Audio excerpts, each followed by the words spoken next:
Hello mga kasari! Welcome to my YouTube channel. So for today's video is meron tayong pag-uusapan. Ayan, naka-sit down video lang tayo guys. Hihingiin ko lang guys ang inyong opinion base sa mga nakikita ko, naririnig ko. Medyo related din ito sa ating tindahan kung meron po kayong mga sari-sari store. Kasi dun po sa nagte-trending ngayon na bill sa kuryente.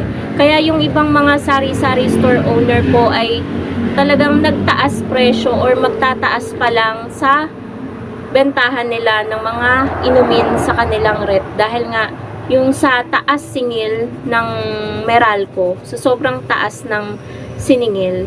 So, ito based on my experience guys ha.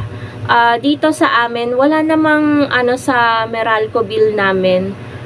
From 1,700 plus, yung bill na dumating nito lang is nasa 1,900. So, tumaas lang po siya ng nasa 200 plus.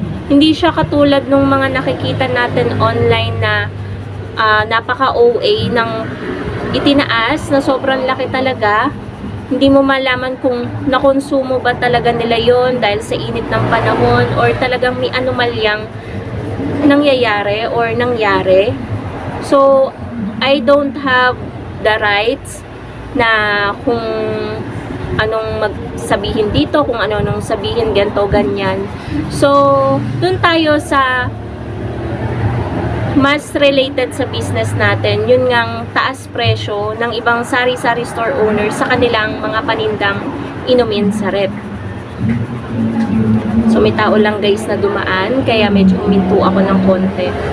So, ang masasabi ko doon mga kasari, although pumasok sa isip ko na magtaas din ako, ganto ganyan. Pero naisip ko din mga kasari yung mga customer ko kung magtataas ako. Hindi naman habang buhay na mataas yung Meralco bill natin. Bababa at bababa yan.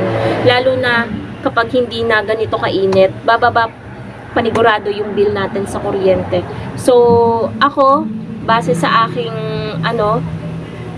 sa sarili ko, hindi ako magtataas sa mga inumin ko dito sa rep. Yung iba kasi guys talagang nagtataas. Nare-respeto ko po yung desisyon nyo mga kasari kasi pare-pares nating gustong kumita.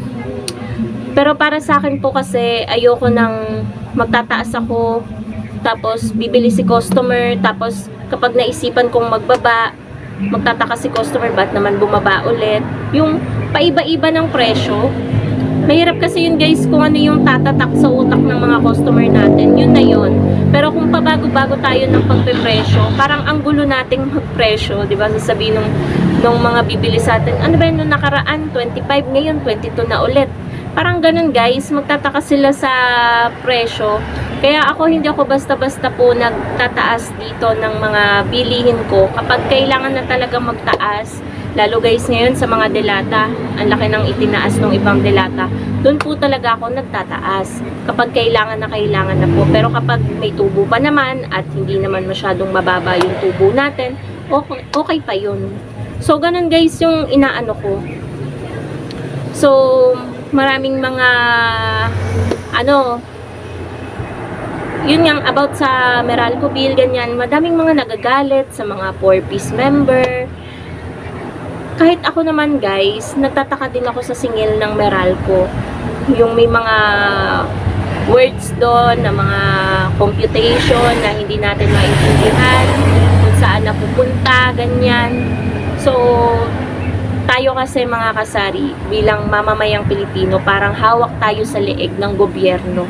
Tingnan nyo nga yung gaano kalaki yung nakorap ng mga na kuha nilang pera. Pero wala tayong magawa. Hanggang ngayon, hindi pa rin nakukulong yung dapat makulong. Yung mga kumuha ng mga malalaking pera sa kaban ng bayan. Alam niyo yun guys, parang hindi pa rin nabibigyan ng hustisya yung issue noon. Pero ngayon panibagong issue na naman, pero parang wala din namang mangyayari. Kaya imbis na stressin po natin yung sarili natin, tayo din naman yung maapektuhan kapag hindi natin binayaran yung bill natin sa kuryente, maliit man yan or malaki, tayo pa rin po yung magsasakripisyo. Tayo pa rin yung pag di natin binayaran, kapag nagmatigas tayo, edi tayo rin yung magsasakripisyo. Mainit ang panahon, 'di ba? Tapos walang electric fan, walang aircon, ganyan, 'di ba? So, help din natin yung doon. Kaya tayo parang, isipin nyo mga kasari, hawak talaga tayo sa leeg ng gobyerno. Kahit ba may kalayaan tayo na ganito, ganyan. Parang, lahat may tax. 'Di ba? As in, lahat may tax. Kaya, parang kawawa talaga tayo. Pero, kung magsasalita naman tayo, wala ring saysay. So, sino ba ang dapat gumawa ng aksyon? Syempre tayo mga mamamayang Pilipino, pero parang hindi naman nila tayo pinapakinggan. Kaya imbis na ma-stress tayo, edi hayaan natin silang magkagulo, ganyan. Huwag na lang tayong makisali sa ingay nila kasi tayo lang din naman ang may stress. Alam niyo naman, ang stress talagang nakakasakit sa ulo. So, yung stress pa nga lang sa pagpepresyo ng mga bilihin, sa pagtaas ng mga bilihin, nakaka-stress na, di ba? Bilang isang tindera, nakaka-stress din yung mga bayarin, kuryente, tubig, wifi, at kung ano-ano pa, kung may mga utang pa, ganyan, di ba? Monthly natin yan iniisip. Pero kung magsalita man tayo about dyan sa issue na yan sa Meralco Bill, wala din namang makikinig sa atin. Ang pagbabago nasa gobyerno rin. Ayan po mga kasari, ako ay nagbabalik. Akala ko may bibili dahil may tumigil na motor. Pala ay nakisinde dito sa ating sindihan dito ng mga bumibili sa atin. May nagsinde dito sa lighter na nakasabit sa labas. So, ayun nga. Yun nga yung masasabi ko doon sa nirerespeto ko yung mga nagtataas ng presyo, ganyan, ng kanilang mga paninda. Ako naman din, kahit yung nagtataas din ako, marami din akong tinaasan. Pero dito lang ako sa laman ng ating rep, ng chiller, hindi ako nagtaas ng sobrang taas. Sakto lang yung presyohan natin, guys. Kanina nga may bumili sa akin, guys, ng Sting. 5 Sting. Nagtataka siya bakit may sukli pa. Sabi niya, magkano ba Sting mo? Sabi ko, 22. Sabi niya gano'n, kaya pala may sukli pa kasi doon sa ibaba. Sabi ganyan nung lalaki na nakamotor kanina. Doon daw kasi sa ibaba, ewan ko kung saang tindahan, 25 daw kasi. So, nakamura siya ng 15 pesos. Kasi 5 Sting yung binili niya. 'Di ba guys? Di sa susunod, kapag baka dito na siya bumili kasi mas mura, 22 lang, 'di ba? So, ayun po, mga kasari, hindi naman hindi naman paluging presyo yun kasi may tubo pa rin naman na nasa 5 pesos kada bote. Okay na yun, guys. Araw-araw naman kumukuha ako sa benta ng sari-sari store, sa kita ng sari-sari store, inilalagay ko sa pandagdag ng kasi alam ko naman talaga, dahil nagdagdag kami ng appliances, yung chiller na dagdag, panigurado, madadagdagan din yung bill natin sa kuryente. Sure na yan. So, kaya ang ginagawa ko, araw-araw po ako mga kasaring kumukuha ng 50 pesos sa kita ng tindahan para naman kapag nidadating na ulit na bill, hindi naman masakit sa 'di ba? Magkatulong yung 50 pesos a day tsaka yung benta natin sa yelo. Pinagko-combine natin 'yan para may pambayad po tayo ng kuryente. So ganun po ang aking ginagawa, kaya hindi po ako nagtaas kagaya ng iba ng mga paninda nating inumin dyan sa rep. So yun lang naman mga kasari ang aking masasabi.